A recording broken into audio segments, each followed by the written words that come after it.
እነዚህ ሰዎች ብራቸውን ይዘው ሄዱ። ቤት ማለት ነው። አልደረሱም። ከዛ ፖሊስ ለካ ከኋላ እንዲመጣ አድርገዋል። ሁለት ወንድሞቼ እና አከራዮቼ እየተባበሯት ነው። ይች ልጅ ብቻ አይደለችም ብቻ ነው የምትሰራው። ገባሽ? አንድ ታላቅ ወንድሜና ታናሽ ወንድሜ ከነሱ ጋር ናቸው። እነዚህ ሰዎች ማለት ባዳ ናቸው። አንቺ በቲክቶክ የምታውቂያቸው ልጅሽን ወስደው እንዲያሳድጉልሽ ተነጋግረሽ ነው? ኢትዮጵያውያን እንደምን አደራችሁ? ሰላም አደራችሁ? እንደምናችሁ? እኔ የእናንተው እናት ሰርካ ለማስራት ነኝ። በእውነት ነው የምነግራችሁ። እነዚህ የሚያማምሩ ብርቅዬና እንቁ የኢትዮጵያ ነገ ሀገር ተረካቢ ህፃናቶች፣ ውድ ኢትዮጵያውያን አደራ እንዳትረሱብኝ ልጆቼን ለማለት ነው። አደራ ኢትዮጵያውያን፣ የዱዳዎቹ እንባ፣ የምስኪኖቹ እንባ ወደዚህ ምድር አምጪኝ ሳይሉ ያመጣኋቸው እነዚህ ምስኪን ህፃናቶች በእውነት ከእናት ጉያ፣ ከእናት እቅፍ፣ ከእናት ፍቅር ተለይተው ምንም በማያውቁት እያለቀሱ እንባቸው እንደ ጎርፍ እየሄደ ከእናታቸው እንዲለዩ እያደረገውን መጥፎ የሆነ አጋንንታዊ አሰራር በእውነት በጌታ በኢየሱስ ስም በዛሬው ቀን በእውነት የታሰረ ይሁን። በእውነት ፍጹም የታሰረ ይሁን። በክርስቶስ ደም የታሰረ ይሁን። በክርስቶስ ኢየሱስ በቀራንዮ አደባባይ ላይ በተሰቀለው ጌታ ኢየሱስ በእውነት የታሰረ ይሁን። ምንም አይነት ስልጣን የለውም። በእውነት እናትና ልጅ በእውነት በዚህ ልክ ይህን ያህል መለያየት ተቻለ አይደለ? ነገር ግን እግዚአብሔር አምላክ መሐሪ ነው፣ ሩህሩህ ነው፣ አዛኝ ነው። በእውነት እንደዛ በቀራንዮ አደባባይ ላይ ተሰቅለው የሚያደርጉትን አያውቁትም እና ይቅር በሏቸው እንዳለ ጌታ ኢየሱስ በእውነት እኔ ስለነዚህ ዱዳዎች አለቀስኩኝ። ለ7 ዓመት አለቀስኩም፣ አዘንኩም፣ ለእግዚአብሔርም ነገርኩም። ነገር ግን አንድም ነገር ካጠገቤ ነበረ ከክርስቶስ ውጭ ማንም አልነበረም። ነገር ግን እነዚህ የተሰጡኝ የኃጢአቴ ትንሣኤዎች ከነሱ ተለይቼ ይህን ያህል ቀን መቆየት፣ ከነሱ እናታቸው ተለይተው ህፃናቶች በዚህን ያህል ልክ መቆየት በእውነት አግባብ አይደለም። በእውነት አግባብ አይደለም። እግዚአብሔርም አይወደውም።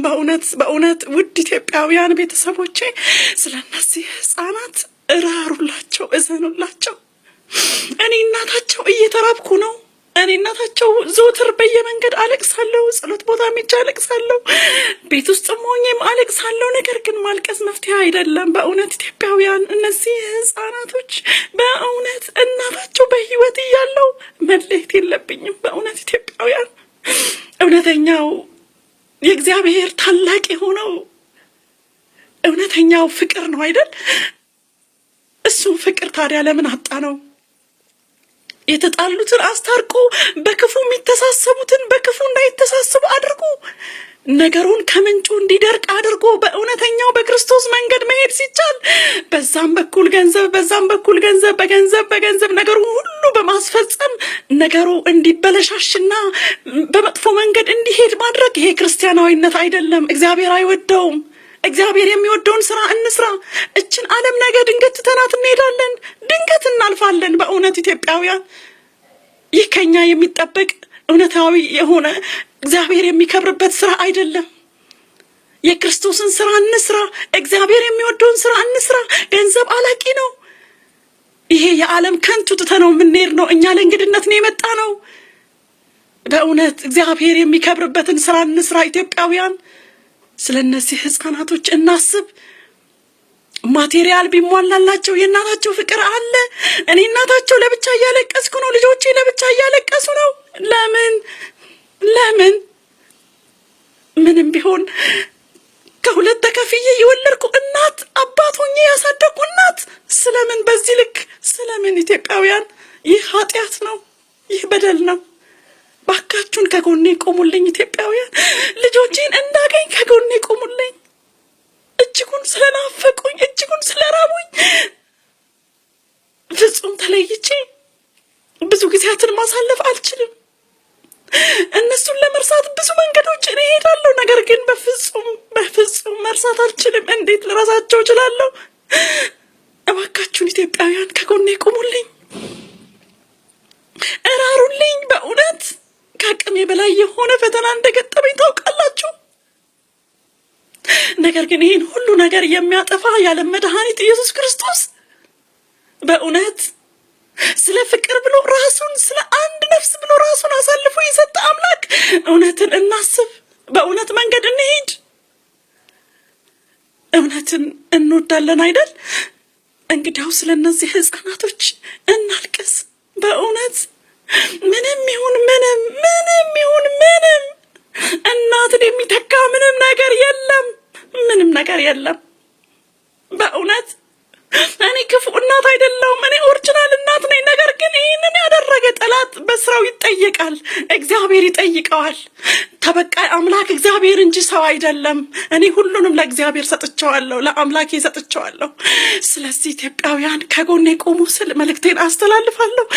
የእናንተው እህትነት፣ ወንድምነት እንዲሁም ደግሞ ክርስቲያናዊ ወይም ደግሞ ኢትዮጵያዊነት በእውነት ሁሌም ያስፈልገኛል። ርህራያችሁ ወይም ደግሞ ፍቅራችሁ ወይም ደግሞ ስለ እናት ያላችሁ ስለ ሴቶች እህቶቻችን ያላችሁ ፍቅር አይለየኝ እላለሁ።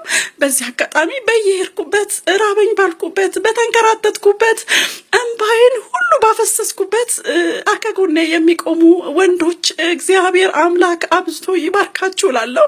በዚህ አጋጣሚ ወንድ ልጅን ሳላከብር ወይም ደግሞ እጅግ የሆነ ትልቅ ክብር አለኝ። ለወንዶች ክብር ልሰጥ እፈልጋለሁ። ለነሱ ክብር ሳልሰጥ ማለፍ አልፈልግም። ምክንያቱም በእውነት ወንዶች እግዚአብሔር አምላክ ይጠብቃችሁ። በእውነት ሳለቅስ የራራችሁልኝ፣ እርቦኝ አበላችሁኝ፣ ደከመኝ ስል አይዞሽ ያላችሁኝ፣ ያበረታችሁኝ በእውነት ወንዶች እግዚአብሔር አምላክ ይባርክልኝ፣ ጸጋውን ያብዛልኝ። የዓለም መድኃኒት ኢየሱስ ክርስቶስ እድሜና ጤና ይስጥልኝ። አመሰግናችኋል። ሰላም ኢትዮጵያውያን፣ እንደምን አደራችሁ? ሰላም አደራችሁ? እንደምናችሁ? እኔ የእናንተው እናት ሰርካለም አስራት ነኝ። በእውነት ነው የምነግራችሁ። እነዚህ እህትሽ ጋር አስቀምጠሽ አንቺ ወደ ሳውዲ አረቢያ ሄድሽ። ከዛ ስምምነታችሁ አንቺና እህትሽ ፓስፖርት ፕሮሰስ ጨርሳ ወደ አረብ ሀገር እስክትሄድ ብቻ ትጠብቅልሽ። እህትሽ ወደ አረብ ሀገር ስትሄድ በቦታዋ ሰራተኛ ልጅሽ ተክታ እንደምትሄድ ነው የተነጋገራችሁት? እንደዛ እዚህ ድረስ ገብቶኛል። እሺ እዛ የሀያ ብላ ነበር ያስሞላችሁ በትክክለኛ እድሜዋ ማለት ነው። ልክ ከእኔ እዚህ ከመጣ በኋላ በአራተኛው ወይ በአምስተኛው ወር መሰለኝ የወጣላት ፓስፖርቱ። እኔ ስመጣ አስጀምሬላት ነው የመጣሁት። ከዛ እዚህ መጥቼ በአራተኛው በአምስተኛው አለቅም አስወጣችና ስታየው ወደ ዱባይ ወይ ወደ ሳውዲ ለመላክ ስትፈልግ አትችይም ተባለች። 23 ወይ 25 ካልሆነ እድሜሽ መሄድ አትችይም ተባለች። ገባሽ? ከዛ ምን ላድርግ ምናምን ስትለኝ እስኪ ጠይቂ የሚቻል ነገር ያለውን ነገር እኔ ችግር የለውም አደርጋለሁ ምናምን አልኩኝ ማለት ነው። ከዛ እንደዛ ስላት እሷ እድሜ መጨመር ይቻላል ከልደት ካርድ ጀምረሽ እንደዚህ አርጊ ተብላ በገንዘብ ስትባል ችግር የለውም እኔ ከፍልልሻለሁ አንቺ ብቻ ጨርሺ፣ እስከዛ ድረስ አትናደጅ አልኳት ማለት ነው።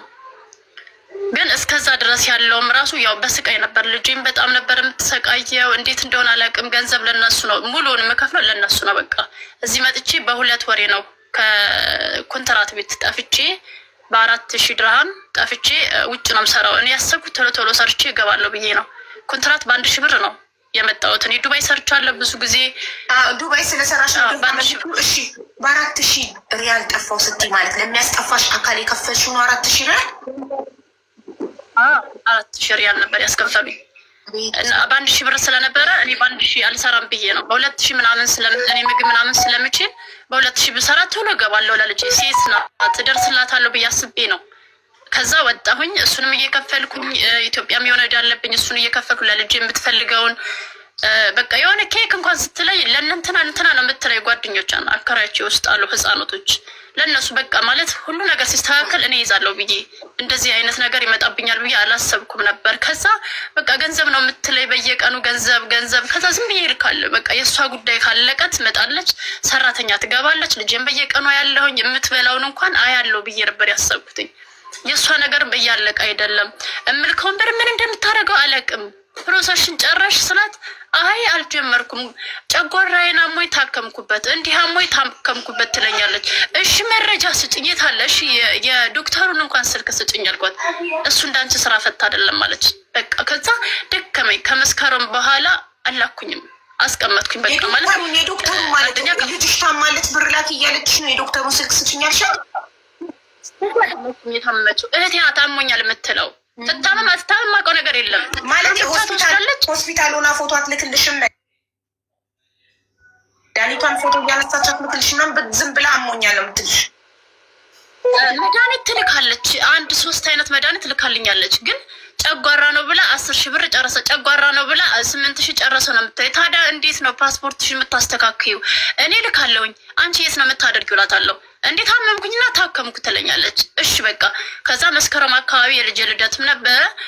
የዛን ሰዓት ብታምኝ ባታምኝ በእሷ ስም በ2 ሰው ስም ነው ብር ያስገባሁት። በእሷ ስም አስገብቼ ተጣላን በብዙ ነገር። በቃ በጣም ጨቀጨቀችኝና ስልክ አላነሳልኝ ስትል በእነሱ እየላኩኝ እሷ ጋር እንዲያደርሱ አደረግኩኝ ማለት ነው። ብዙ ነገር ልጅሽን ውሰጂ ምናምን የሚል ነገር ነበርና በቃ ለመስማማት ፈልጌ። አሁን ግን በቅርብ የመጨረሻ በቃ ተጣላን። በቃ ልጅሽን ውሰጂ ይሄን ያህል ብር አምጫለችኝ። ይሄ 100,000 ስትለኝ ነው 100,000። እህትሽ የእናትሽ የአባትሽ ልጅ ናት? ሲስተር ብቻ አይደለችም። አሁን እነግርሻለሁ፣ ወንድሞቼ ሁላ ናቸው የተጨመሩት። እና ቆይ ልንገርሽ መጀመሪያ። አይዞሽ ዋጠች በእናትሽ ተረጋጉ ማሬ። ማለት እኔ ቪዲዮዎችን ብታያቸው የሚያውቁኝም ሰው አሉ። በቃ 1 አመት ሙሉ እየቆሰልኩ ነው። ልጄን ቪዲዮ ብታያት ኩርትን ብላ በዚህ እድሜ አለኝ የምለው አንድ ልጄ ብቻ ናት። ዱባይ ሰርቼ ቤት የፈርሷል፣ ሱቅ ሰራ ነበር፣ ሁሉም ያውቀኛል። ገባሽ? ግን ያው አንዳንድ ጊዜ ትወድቂያለሽ፣ ከፍት ያለሽ እና በቃ ያንን ሁሉ ራስቼ እንደገና ለመነሳት ነው የመጣሁት። ግን በቃ አንዳንድ ቤተሰብ እንደዚህ አይነት ቤተሰብ አለኝ ከምትይ ወፍ ዘራሽ ተብሎ መሰደብ ራሱ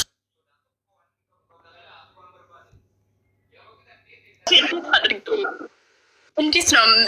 እስኪ በስንት አስበሽ ነው ምናምን ስራት ደሞዜን የ1 አመት ደሞዝ በ5 እንኳን ብታስቢ ስንት ይሆናል አለች። 60,000 ያልኳት።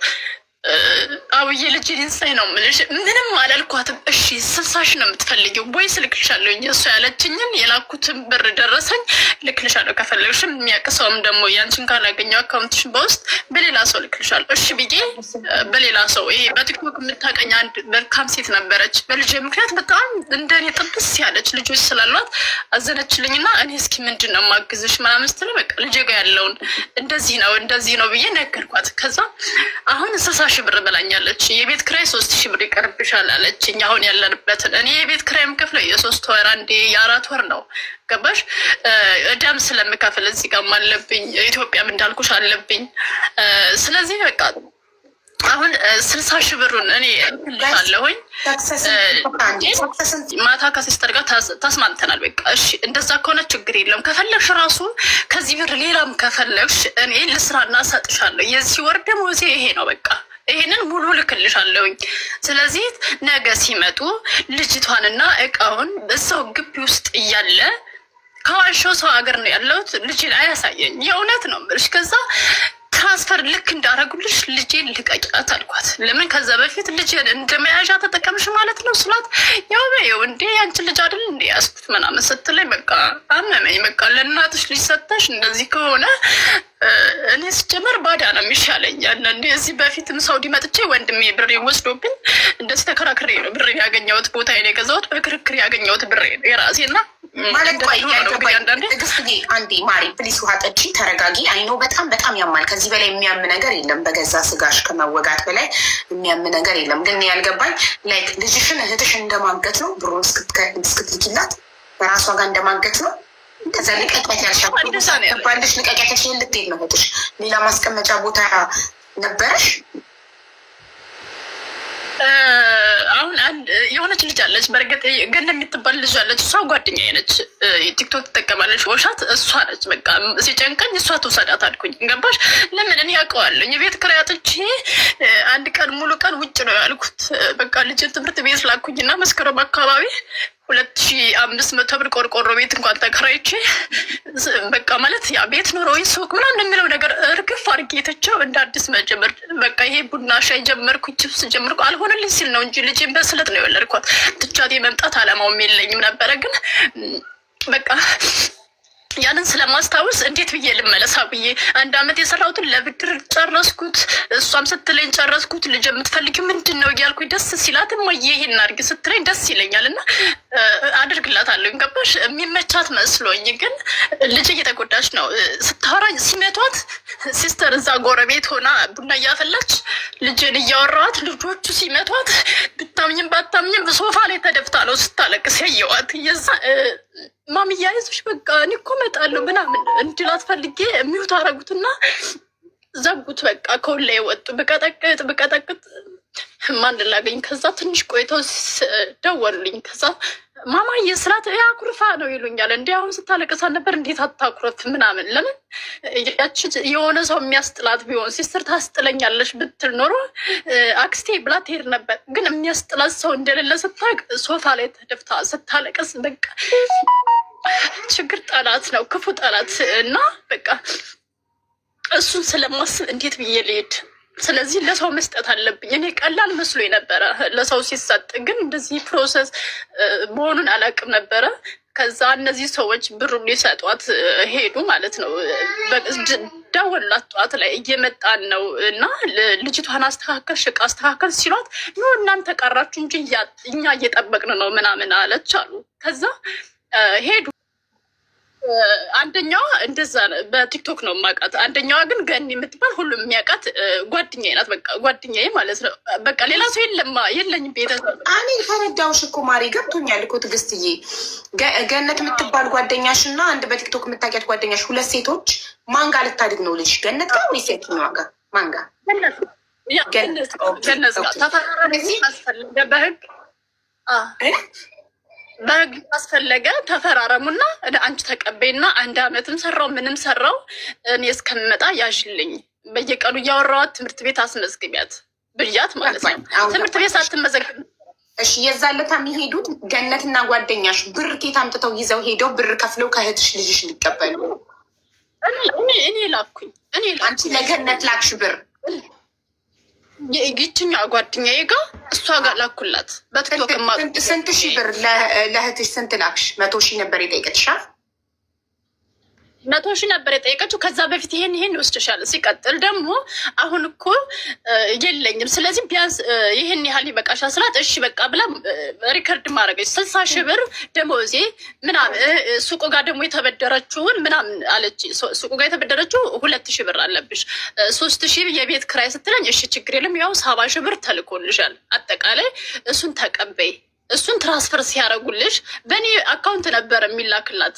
እንትን ኢቲኤም ስላለ ታወጣለች። ከፈለግሽ አክቲቭ የኔ ስለሆነ በሱ ታወጫለሽ፣ በእኔ ያስገቡልሽ። ካልፈለግሽ በራስሽም ቢሆን ትራንስፈር ስታደርግልሽ አይተሹ ሰው አስቀምጭ አጠገብሽ። እሱን እንዳየሽ ልጅቷንም እቃውንም ሰጫቸው አልኳት።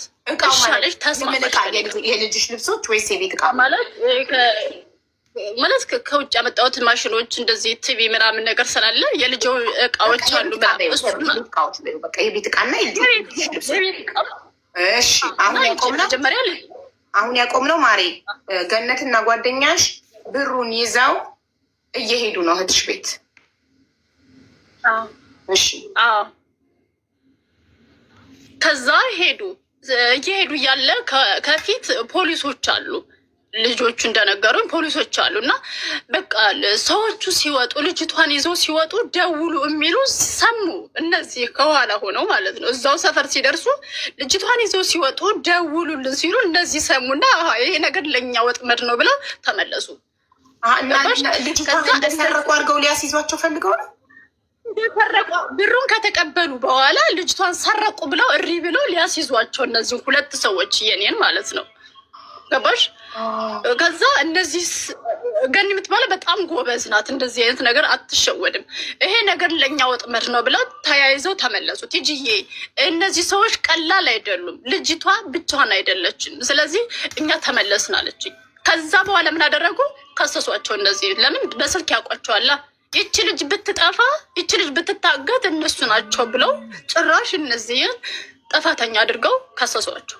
ከዛስ በቃ ልጅቷን ፍርድ ቤት ለፍርድ ቤት ይችን ህፃን ትምህርት ቤት ካቆመች 2 ሳምንት እኔ ካየዋት 1 ወር ልጄን ለ3 ዓመት 1 ቀን ተለይቻት አድሬ ውዬ የማላቅ ሴት 1 ወር ሆኖኛል። ገባሽ? እኔ ትምህርት ቤት ሳትጀምር ነበረ እዚህ ገነት ጋር ለምን ሁልጊዜ ስለምጨቀጭቀኝ ትሄድ በቃ ልቀያት እባክሽን አልኳት። በቃ ሌላ ቤት ስሪ የምትፈልጊው ልስጥሽና ሌላ ቤት ስሪ ፕሮሰስሽ እስከሚያልቅ ድረስ ለፕሮሰስ ብቻ አይበቃም። ለፕሮሰስ የተባባልነው 15,000 የሲኦሲ እና 6,000 የምርመራ ነበር። ይሄ አይበቃም ብለሽ አስበሽ ከሆነ ጨምርልሻለሁ በቃ። ስለዚህ ልጅቷን አንድ ትምህርት ቤት ተማረ እባክሽ አልኳት። አትሰማሽም በቃ ገባሽ? አሁን ወንድሜ የገባበት በዛ መሀል መጀመሪያ ከዛ ስሚ የምትልሽን በሙሉ ማታደርጊ ከሆነ ፖሊስ ጣቢያ ወስጄ ወረውርልሻለሁ አለኝ ታላቄ። እሷ ደግሞ ኧረ ዝም በላት እጃችን ላይ ያለው እጃችን ላይ ያለ ልጅሽን ደግሞ ማደጎ ቦታ ወስጄ ወረውርልሻለሁ መቼም አታያትም ስትለኝ በቃ ባፍና ባፍንጫዬ ደም ነው የምተፋው ታውቂያለሽ። በቃ እኔ ራሴን ሁሌ ነው የሚያመኝ። በቃ ከመጣሁ በኋላ እኔ ስጀምር ጤነኛ አይደለሁም፣ ግን ለልጄ መድረስ እፈልጋለሁ። ልጅን አሁን የት እንደሆነች አላውቅም። ዛሬ ሰዎች ላኩኝ። ከስራ ነበርኩ፣ ከስራ ተባረርኩ። ሴትዮዋ በካሜራ ታያለች። ስልክ ሳወራ አባረረችኝ። ሐሙስ ዕለት ነው መሰለኝ የተባረርኩት ማለት ነው። እና በዚህ እንደዚህ አይነት ጉዳይ አሁን 2ኛዬ ነው። ልጄን አስተካክዬ ስራ ገባለሁ እያልኩ እየተባረርኩኝ ማለት ነው። ስልክ ሳወራ እንደዚህ ነው ምናምን ሲጨቃጨቁኝ፣ አሁን ደግሞ ፍርድ ቤት ህፃን ልጅ ፍርድ ቤት ለፍርድ ቤት ፍርድ ቤት እኔ እንደምፈልገው መስጠት አልችልም ወይ ስል አትችይም። እኔ እኮ የለውም ነይ እንዴ! እንዴት ነው የለኝም እኮ እንዴት ልምጣ? መጥቼስ ምንም አመት ሙሉ የሰራሁት የለም። እንዴት ነው የምመጣው? በቃ ምንም መፍትሄ አላገኘውም። ሀቡዬ አሁን ጭራሽ ልጅቷ ዛሬ ጧት ሰው ላኩኝ፣ የለችም ግቢ ውስጥ። ይውጡ አይውጡ ቤቱን ይልቀቁ የምናውቀው ነገር የለም። ልጅሽ የት እንደሆነች አናውቅም ነው የሚሉኝ። እና በቃ አንቺ ቤት ለመግባት ድሮ ነበር የጀመርኩት እንደዚህ በጣም ሳትጎዳ። ፎቶዋን ብታያት ስታሳዝንሽ። ቦይስ ምልክልሻለሁ። እየመታቻት ይሁን አላውቅም ምን ልበላት ስትል ደዊ በያት የምትላት ሲስተር ራሱ ልጄ የሆነ አልቀሳ የደከመች ነው የሚመስለው። ገባሽ? ልጆቹ ይመቷታል። ሲስተር አንቺ ልጅ የምን ልጅ የሆነ ቃል መጠቀም አልፈልግም። ገባሽ? በቃ አባት እንደሌላት ይነግሯታል። እናትሽ የለች አባት የለሽ እያሉ ይነግሯታል። ልጄን ወደ አይምሮዋ መመለስ እፈልጋለሁ። ልጄ በጣም ተጎድታለች። ከሲስተር አጠገቡና ስታወራኝ በጣም ነው የምታለቅሰው። እና በቀደም አንዷ ከዛሬ ወር በፊት የመጨረሻ ጊዜ እስኪ አንቺ ራቅ በይ እና ከልጅቷ ጋር የእናትና የልጅ ወሬ ያውሩ አለቻት። እንደዛ ብያታለሁ። እስኪ ሞክሪ አለችኝ። ከዛ ሲስተር ሩቅ ነበረች። ማሚዬ ስታወራ የማዬ እንዴት ነሽ ድራ የአረቦች ልጆች ስታይ እማ ሌላ ልጅ አለሽ እንዴ ስትለኝ የለኝ ልታለቅስ ስትል አረ የለኝም ይቺ እነዚህ የጓደኞች ናቸው የኔ ልጆች አይደሉም አልኳት ማለት ነው። እና በቃ በነፃነት ነው ያወራችኝ። ከዛ ቪዲዮ ክፈች ስላት ነው አክስቴ እያለች ሩቅ መሆኗን ያወቅኩት። ሁልጊዜ አጠገቧ ስለምትሆን በጣም ነው የምታለቅሰው። አሁን ይሄ ያለፈው አልፏል፣ ግን ልጄ የት ናት? ምን ላይ ነው ያለችው? ውስጧት ምን እየተሰማት ይሆን አላውቅም። ይህንን አንቺ በምትችይው ልጄ እስከሚሄድ ድረስ ጥሩ ቦታ እንድትቀመጥልኝ እፈልጋለሁ። እንደምንም ብዬ ኢትዮጵያ ገብቼ ችግር የለብኝም በሁሉም። እኔ አረብ ሀገር በምግብም በምንም አይነት ነገር መሄድ እችላለሁ። ዱባይ መግባት እችላለሁ። ሌላ ሀገር እዚህ ሀገር አልመለስም አውቃለሁ፣ ግን የልጄን አይምሮ መመለስ እፈልጋለሁ። ልጄ ደህና ናት ወይ? አሁን የት ናት አላውቅም። እኔ ይህንን ለማለት ፈልጌ ነው። እኔ በጣም ከልጅሽ የሚበልጥ ነገር አለ። ለምን እጅ ሰተሽ አትገቢም? ምንም የለም ማለት ምንድን ነው? የሳውዲ መንግስት እኮ ነው ትኬት የሚችልሽ። ገባኝ፣ ግን እጅ ስሰጥ እኮ ቤት ሊያስገቡኝ ይችላሉ። እሱ ፈርቼ ነው እኮ። ስንት ወልዳ ልጅሽ ለምን አትሞችም? ልጅሽ አይደለች እንዴ? እና ሌላ ውስጥ እስር ቤት ገብቷል እንዲ ሀገር ቤት የሚገባው ህገ ወጥ ነሽ፣ ጠፍተሻል። አየሽ፣ አተርፍ ባይ አጉዳይ ሆንሽ። የኮንትራት ገንዘቤ አይበቃኝም የበለጠ ላግኝ ብለሽ ጠፋሽ ምንም ሳትሆኚ። ከዛ ከጠፋሽ በኋላ አሁን ህገ ወጥ ነሽ። ስለዚህ አሁን ለመሄድ ቀጥታ እጅሽን ሰጥተሽ ለመንግስት የሳውዲ መንግስት ትኬትሽን ቆርጦ ወደ ሀገርሽ ይልክሻል። ከዛ ሀገር ከገባሽ በኋላ ድረስ ልጅሽን እኮ እስከዛ ነው የሚያይልሽ ሰው ፈልገን። እስከዛ ልጅሽን የምትፈልጊበት ቦታ አድርገሽ ተመልሰሽ ወደ ዱባይ ትሄጃለሽ። ከዚህ በኋላ መጥፋት የለብሽም። ህገ ወጥ እንዳትሆኝ። ህገ ወጥ ሆነሽ ልጅሽ ታማ ሆስፒታል ብተኛ በነፍስ ድረሽ ብትባይ እንዴት ልደርሽ ነው? እጅ ሰተሽ እስር ቤት ገብተሽ ፕሮሰስ አልቆልሽ ለምን ህገ ወጥ